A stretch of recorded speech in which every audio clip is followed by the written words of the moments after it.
I wish you all a very warm welcome to my explore biology YouTube channel. और मैं आपका अपना आशीष sir, आप लोगों के साथ में क्लास 12 ह्यूमन रिप्रोडक्शन के सफ़र पे थे, जिसमें हम लोग 3 लेक्चर को ऑलरेडी कंप्लीट कर चुके हैं पहले, और उन सारे लेक्चर पे आपने अपना प्यार दिया था। आज जो हम लोग डिस्कस करने वाले हैं, इसमें हम लोग डिस्कस करने वाले हैं एसेसरी डक्ट्स और ग्लैंड्स के बारे में। तो एसेसरी डक्ट्स और एसेसरी ग्लैंड्स के मुख्य काम क्या होते हैं, इन बातों को जानने से पहले हम लोग ये जान लेते हैं कि जो टेस्टिस थे उनका वर्क क्या था। तो आप जानते हैं कि टेस्टिस के अंदर में स्पर्म का फॉर्मेशन हो रहा था, स्पर्म बन रहे थे।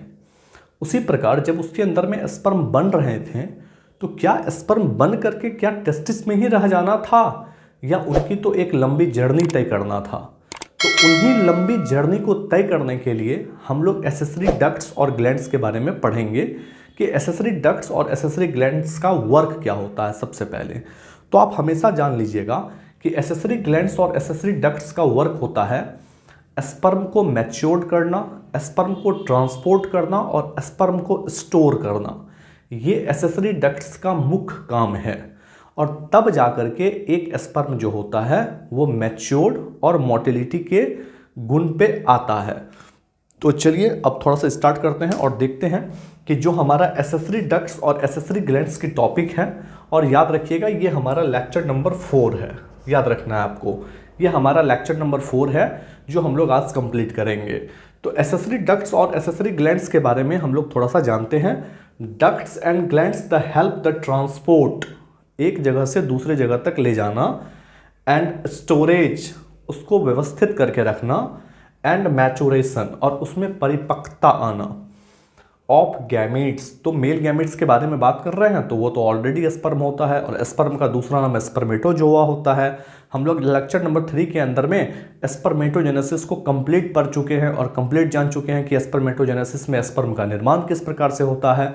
सेकेंड पॉइंट, तो एक ओवरलुक आपको हम कर देते हैं कि जो एसेसरी डक्ट्स और एसेसरी ग्लैंड्स होते हैं, इनमें जो एसेसरी डक्ट्स होते हैं वो होते हैं एपिडाइडाइमिस, दूसरा होते हैं वास डिफरेंस, और तीसरा होते हैं रेटे टेस्टिस। आप याद रखिएगा कि जो वास डिफरेंस होते हैं, इस वास डिफरेंस का एक दूसरा नाम भी होता है जिसको हम लोग डक्टस डिफरेंस के नाम से भी जानते हैं। तो फर्स्ट ऑफ ऑल ये हमारे डक्ट्स के नाम हो गए और ये हमारे ग्लैंड्स के नाम हो गए। तो ग्लैंड्स में कौन कौन से ग्लैंड्स पढ़ना है, तो सेमिनल वेसिकल्स, प्रोस्टेट ग्लैंड और कॉपर्स ग्लैंड। कॉपर्स ग्लैंड्स का एक दूसरा नाम और भी होता है जिसको हम लोग बल्बो यूरेथ्रल ग्लैंड के भी नाम से जानते हैं। आगे आपको सब चीज़ मिल जाएगा बोर्ड पे लिखा हुआ, आप ध्यान से बस वीडियो को अच्छे तरीके से देखते रहें। और अगर आप बोर्ड के एस्पायरेंट हैं तो जरूर देखें इस वीडियो को, यह आपके लिए बहुत ही फायदेमंद होगा। चलिए एपिडाइडमिस के बारे में फर्स्ट ऑफ ऑल हम लोग बात कर लेते हैं। एपिडाइडमिस क्या होता है, तो सबसे पहले याद रखिएगा ये सिंगल होता है और नैरो होता है। जितने भी बेस्ट बात आपके एनसीईआरटी में लिखी हुई थी मैंने एक एक पॉइंट करके आपके बोर्ड पे सजा दिया ताकि आप उसको अपने दिमाग के अंदर में हिट करके रख लो।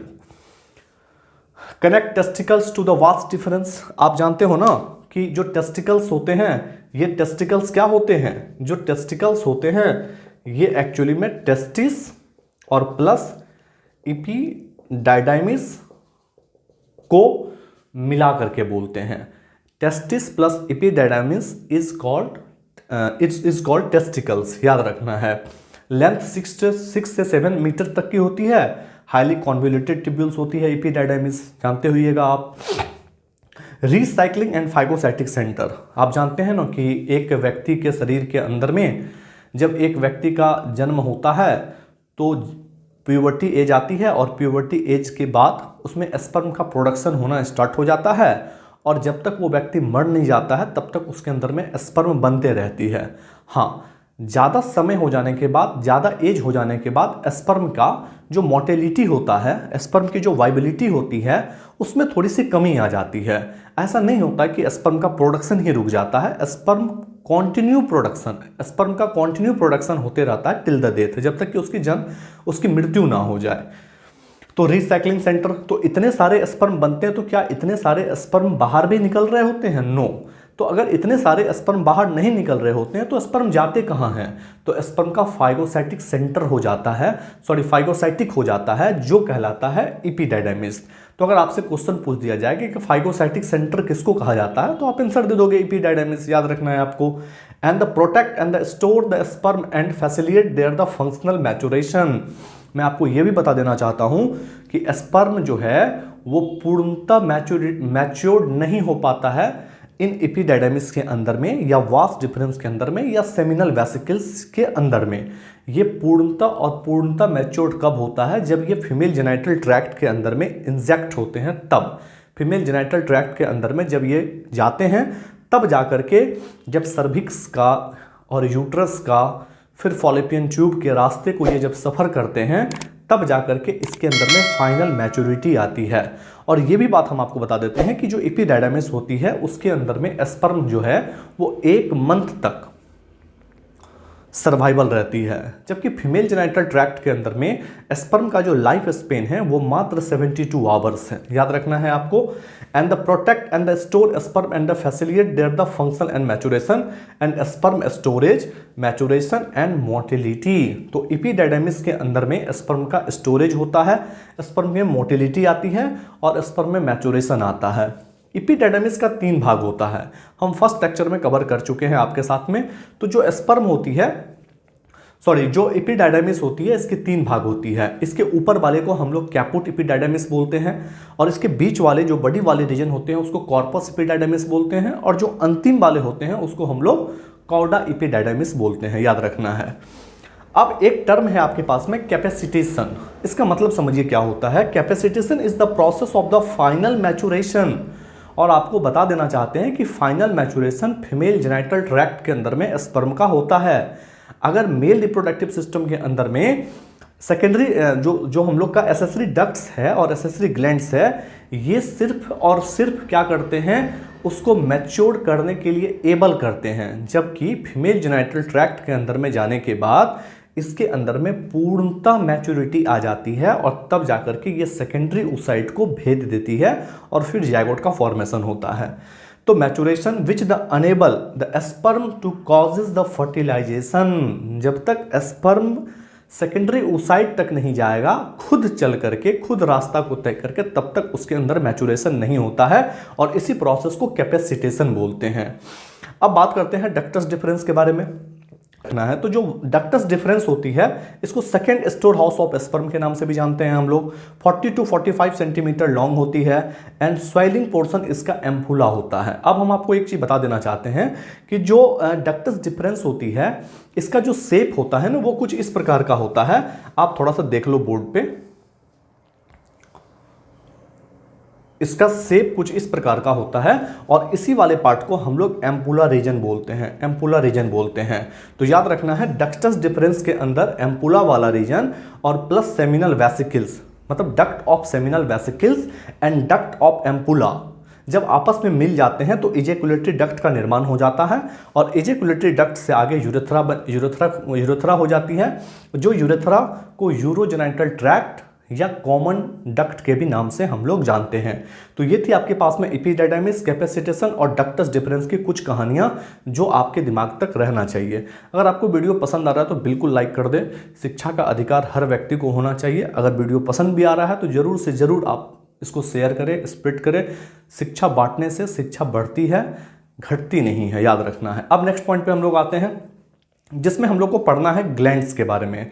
तो ग्लैंड्स के बारे में क्या बोल रहा है कि provide nutrition for this sperm motility and the active sperm. Glands का मुख्य काम होता है स्पर्म के अंदर में मोटिलिटी को ला देना और न्यूट्रिशन को प्रोवाइड कर देना, ताकि स्पर्म आगे के रास्ते को सफर कर सके। तो सेमिनल वेसिकल्स फर्स्ट है, 1 पेयर है, alkaline fluid secrete male and female दोनों में ये करता है, याद रखना है। And contain the fructose, clotting protein and the prostaglandins, याद रखना है। यही प्रोस्टाग्लैंडिन्स जो होते हैं ये स्पर्म को सक करते हैं, मतलब यूट्रस के अंदर में थोड़ा सा कॉन्ट्रैक्शन करवाते हैं, जिस कारण से जो स्पर्म होती है वो ऊपर की तरफ फॉरवर्ड होती है, और फिर वो सर्विक्स को, यूट्रस को क्रॉस करते हुए वो फॉलोपियन ट्यूब के स्थमस एम्फोरिडी जंक्शन के पास पहुंचता है। नेक्स्ट पॉच लाइक एंड कॉन्वोल्यूटेड स्ट्रक्चर है। प्रोस्टेट ग्लैंड के बारे में आप थोड़ा सा समझ लीजिए। प्रोस्टेट ग्लैंड जो होता है ये एलमंड शेप का होता है, सिंगल ग्लैंड्स होती है, एसिडिक सेक्रेट करते हैं, ये 25% सीमेन देता है।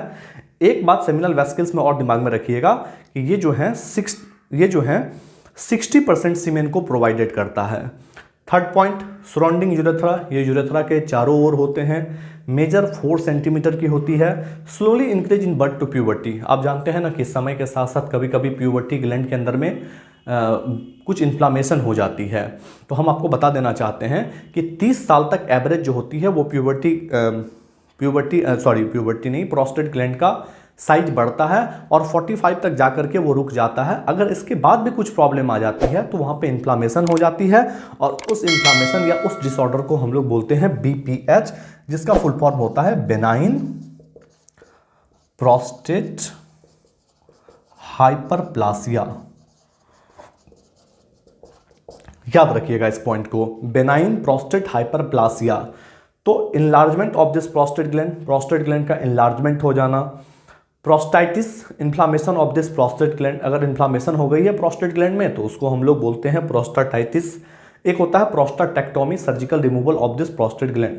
अगर किसी भी कारणों से प्रोस्टेट ग्लैंड को बाहर करना पड़ता है, क्योंकि एडवांस एज में क्या होती है कि अगर प्रोस्टेट ग्लैंड का साइज बढ़ जाता है तो जो प्रोस्टेटिक यूरेथ्रा जो होती है उसके साइज में इंक्रीज करने के बाद यूरेथ्रा का ब्लॉकेज हो जाता है। अगर यूरेथ्रा का ब्लॉकेज हो जाता है तो यूरिन पास आउट नहीं हो पाता है और आप बहुत ज़्यादा देर तक यूरिया की मात्रा को अपने शरीर में स्टोर नहीं कर सकते हैं, वो आपके लिए पॉइजन बन जाएगा। इसलिए उस वक्त क्या किया जाता है, एक छोटा सा चीरा लगा करके प्रोस्टेटिक यूरेथ्रा होता है उसको काट करके हटा दिया जाता है और पासेस को बिल्कुल खोल दिया जाता है ताकि यूरिन जो है वो आसानी पूर्वक से बाहर हो सके। बल्बो यूरेथ्रल ग्लैंड के बारे में आप याद रखिएगा, इसको कॉपर ग्लैंड्स के भी नाम से जानते हैं और ये यूरेथ्रा के आइदर साइड में होता है, दोनों साइड में होता है। And secrete the mucus and lubricate the penis, तो ये पेनिस को लुब्रिकेट करने में हेल्प करते हैं। तो आज की क्लास हमारी जो एसेसरी डक्ट की थी और जो ग्लैंड्स की थी वो यहीं तक थी। फिर आगे की क्लास जो भी होगी वो हम आपके साथ में फिर इसी एक्सप्लोर बायोलॉजी पे शेयर करेंगे। अगर आप हमारे साथ में नए हैं तो आप बिल्कुल चैनल को सब्सक्राइब कर दीजिए, लाइक कर दीजिए। क्लास 12 की जितनी भी बेस्ट से बेस्ट बात होगी वो सारी बात मैं आपके साथ में शेयर करता रहूँगा इस चैनल पर। आप हमारे साथ अगर जुड़ना चाहते हैं तो आप हमारे एक्सप्लोर बायोलॉजी एप्लीकेशन को प्ले स्टोर से डाउनलोड कर सकते हैं। और आज की क्लास को हम लोग यहीं तक रखते हैं, फिर मिलते हैं हम लोग नेक्स्ट क्लासेस में।